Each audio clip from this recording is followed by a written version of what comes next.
Motorstar X200R, a 200cc sports bike, top speeds at 135 to 143 km per hour, with acceleration from standstill to 60 km per hour under 4 to 5 seconds.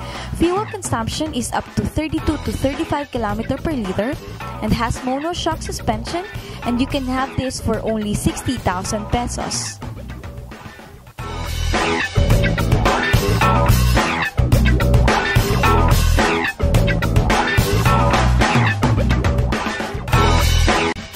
Good afternoon for our next rider. Sir, anong name niyo po? Jude. Jude ano po? Jude Labitigan.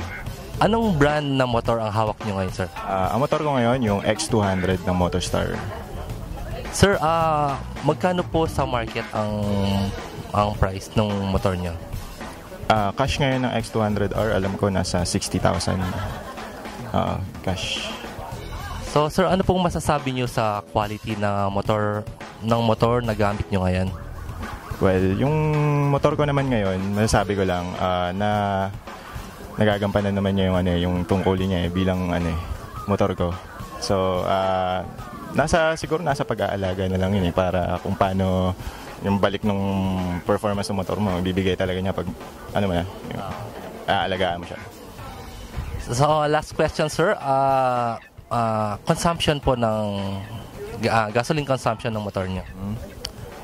Average gas consumption ko nasa 32 kilometers per liter. Ayan. Pero depende na rin kung ano yung siguro sa stock yun nasa 32 kilometers per liter. Pero pag